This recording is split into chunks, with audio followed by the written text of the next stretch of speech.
शिक्षा सेवा चयन आयोग पूर्व में संस्था का नाम क्या था? उच्चतर शिक्षा सेवा चयन आयोग, जिसका विलय कर दिया गया माध्यमिक और अन्य आयोग में। उच्चतर शिक्षा सेवा चयन आयोग।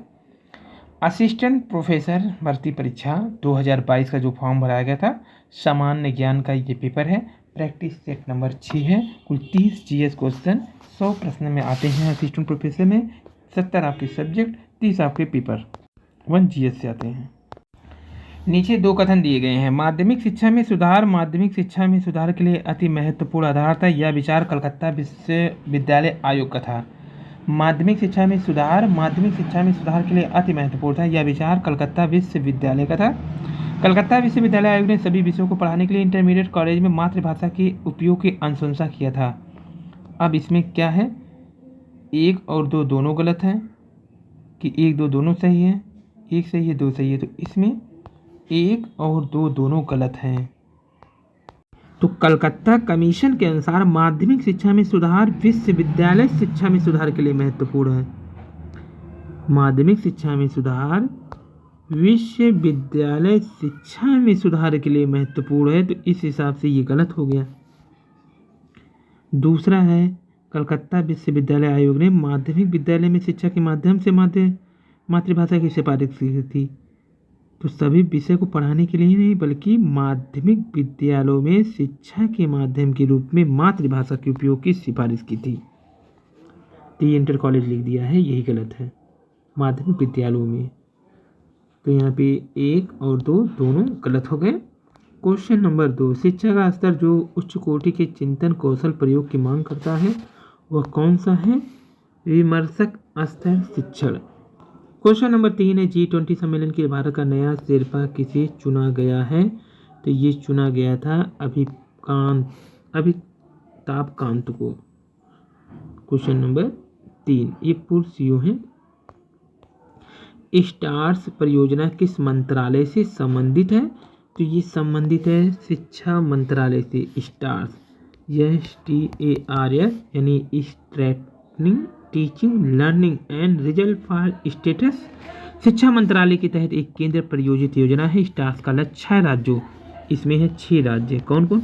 हिमाचल, राजस्थान, महाराष्ट्र, MP, केरल, उड़ीसा में शिक्षा गुणवत्ता तथा प्रशासन में सुधार करना। कौन कौन है? हिमाचल, राजस्थान, महाराष्ट्र, मध्य प्रदेश, केरल, उड़ीसा। गोल्डन समुद्र तट कहाँ पे पाए जाते हैं? क्वेश्चन नंबर 5 का राइट ऑप्शन हो जाएगा आपका बी, उड़ीसा में पाए जाते हैं गोल्डन समुद्र तट, जो कि पुरी के समीप है। राधानगर समुद्र तट ये अंडमान निकोबार में है, जबकि ऋषिकोंडा आंध्र प्रदेश में है। पुडबिंद्री समुद्र तट कर्नाटक में है। इन सभी को ब्लू फ्लैग प्रमाण मिला है। क्वेश्चन नंबर 6 है, कौन सा भारतीय वैज्ञानिक यूनिप द्वारा फादर ऑफ इकोनॉमिक इकोलॉजी की उपलब्धि प्राप्त किया है? क्वेश्चन नंबर 6 का राइट ऑप्शन हो जाएगा सी, MS स्वामीनाथन जी ने प्राप्त किया है। प्रख्यात कृषि वैज्ञानिक स्वामीनाथन को संयुक्त राष्ट्र पर्यावरण कार्यक्रम फादर ऑफ इकोनॉमिक इकोलॉजी की उपाधि दी गई थी। फादर ऑफ इकोनॉमिक इकोलॉजी उपाधि दिया गया था। वैज्ञानिक के निम्न टीमों में से कितने सर्वप्रथम अंटार्कटिका के ऊपर ओजोन छिद्र का पता लगाया था? तो 7 का डी, ब्रिटिश टीम ने लगाया था सर्वप्रथम। कब? 1985 ईस्वी में टोटल ओजोन मैपिंग स्पेक्ट्रोमीटर की मदद से। किसकी मदद से किया गया था? स्पेक्ट्रोमीटर की मदद से। कहाँ पे? अंटार्कटिका के ऊपर ओजोन का पता लगाया। यदि आप घड़ियाल को उनके प्राकृतिक आवास में देखना चाहते हैं तो निम्नलिखित में किस स्थान पर जाना सबसे सही होगा? तो अगर आपको घड़ियाल को प्राकृतिक आवास में देखना है तो आप जाएंगे बी, यानी चंबल नदी में जाएंगे। घड़ियाल का प्राकृतिक आवास है। घड़ियाल का वैज्ञानिक नाम है गैवियलिस गैंगेटिकस।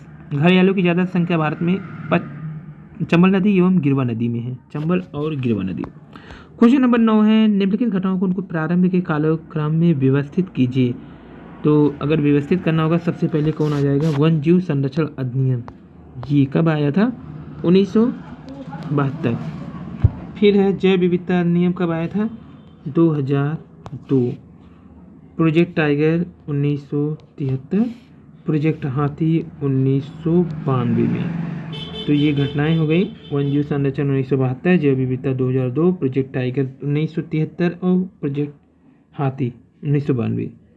तो सबसे पहले वन्यजीव, प्रोजेक्ट टाइगर, प्रोजेक्ट हाथी और फिर आ जाएगा लास्ट में आपका वन जैव विविधता अधिनियम। तो इस हिसाब से राइट ऑप्शन 9 का हो जाएगा बी। किस वैदिक ग्रंथ में वर्ण शब्द का सर्वप्रथम नामोल्लेख किया गया है? वर्ण 10 का ए हो जाएगा ऋग्वेद में। तो वर्ण शब्द का सर्वप्रथम उल्लेख ऋग्वेद में मिलता है। ऋग्वेद शब्द में रंग के अर्थ में कहीं कहीं व्यवसाय चयन के अर्थ में हुआ है। आर्यों को गौर वर्ण तथा दासों को कृष वर्ण कहा गया है। क्वेश्चन नंबर 11, संथाल विद्रोह का नेतृत्व किसने किया था? तो ए और बी दोनों ने किया था, यानी कि सिद्धू कान्हू और भैरव चंद दोनों लोगों ने किया था। कब? 1855-56 ईस्वी का संथाल विद्रोह एक प्रसिद्ध आदिवासी विद्रोह से, इसमें मूलभूत आदिवासी का आवेग और ब्रिटिश शासन का जो तिरस्कार जैसी भावना को बल मिलता है। इसमें सिद्धू कान्हू चाँद और भैरव नामक 4 भाई थे। सिद्धू कान्हू भैरव और चाँद। नेतृत्व किसने किया? सिद्धू कान्हू भैरव चाँद, चारों भाइयों ने किया। रॉलेट एक्ट का भारतीय राष्ट्रीय कांग्रेस ने विरोध किया था क्योंकि इसका लक्ष्य क्या था?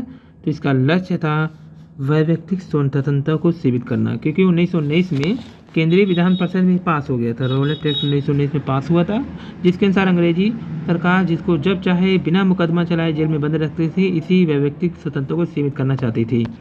क्वेश्चन नंबर 13 है, तारों की मध्य दूरी ज्ञात करने की इकाई क्या है? तो तारों की मध्य दूरी इकाई करने की जो विधि है वो है प्रकाश वर्ष। 3 × 10⁵ प्रति सेकंड होती है। रेगुर किसका नाम है? तो ये 14 का राइट ऑप्शन हो जाएगा आपका सी, काली मिट्टी का नाम है। भारतीय संविधान के अनुच्छेद के अंतर्गत नागरिकों को मौलिक अधिकार प्रदान किए जाते हैं। क्वेश्चन नंबर 15 का बी, अनुच्छेद 12 से 35 के बीच में प्रदान किए जाते हैं। ये कौन से भाग में है? भाग में अगर पूछेगा तो 3 में है, भाग 3 में है, अनुच्छेद 12 से 35 में है।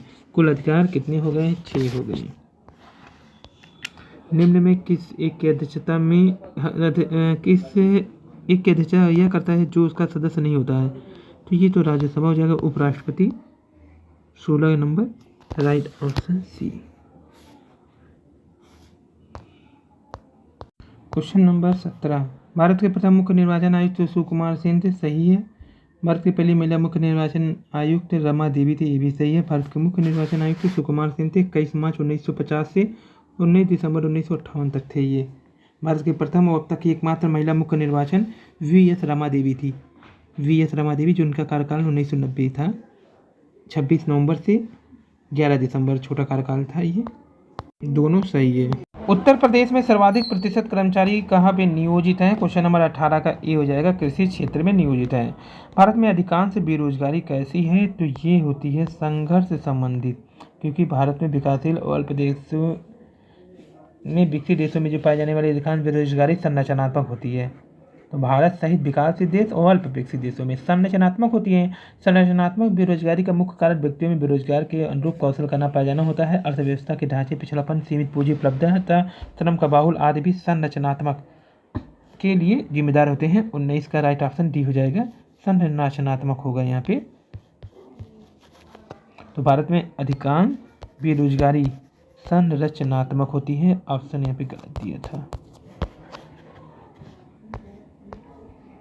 तो भारत में अधिकांश बेरोजगारी कैसे होती है? भारत में भी, अल्प विकसित देशों में भी संरचनात्मक होती है। कारण क्या होता है? कौशल का ना पाया जाना। नई शिक्षा नीति 2020 में निम्नलिखित में किस निकायों की स्थापना का प्रस्ताव किया गया है? तो यहाँ पे जो प्रस्ताव किया गया है ए, बी, सी, यानी कि सी ऑप्शन के अनुसार किया गया है। SSA का, परख का, IITI का, 3 का किया गया है। क्वेश्चन नंबर 21 है, शिक्षा में विघटनकारी तकनीकों का अभिप्राय क्या होता है? तो 21 का ए हो जाएगा, नई तकनीकी जिससे कौशल शिक्षण प्रक्रिया की चीज़ों को पूर्णतः बदल दिया गया है। शिक्षा में विघटनकारी तकनीकी का अभिप्राय क्या होता है? कि नई तकनीकी जिससे शैक्षणिक प्रक्रिया की चीज़ों को पूर्णतः बदल दिया गया है। जैसे यहाँ पे अगर देखा जाए तो जो अस्तित्व में होते, जैसे हार्वर्ड बिजनेस स्कूल के प्रोफेसर क्लेनेट ने विघटनकारी तकनीक शब्द का आविष्कार किया था। वो अपनी पुस्तक द इनोवेटर डिप्लोमो में उसमें विशेष चर्चा करते हैं, जिसमें शैक्षिक प्रक्रिया को पूर्णतः बदल दिया गया हो। विद्यालय मानचित्र के संदर्भ में निम्नलिखित में कौन सा कथन सही नहीं है? यह विभिन्न तकनीकों एवं प्रक्रियाओं का समूह होता है, सही है। इसका प्रयोग स्थानीय स्तर पर आगामी शैक्षिक आवश्यकताओं को पहचानने के लिए किया जाता है, ये भी सही है, दोनों सही है भी। इसका अर्थ से बड़े मानचित्र पर वर्तमान में विद्यालय का स्थान लोकेशन निर्मित करता है, ये गलत है। इसका लक्ष्य आगामी शैक्षिक आवश्यकताओं को पूरा करने के लिए उठाए जाते हैं, ये भी सही है। तो इसमें इतना सही हो गया है सी को छोड़ के। वर्तमान जनरेशन के कंप्यूटर का उपयोग हो रहा है, तो 23 का राइट ऑप्शन हो जाएगा बी, ये 5वां जनरेशन का चल रहा है।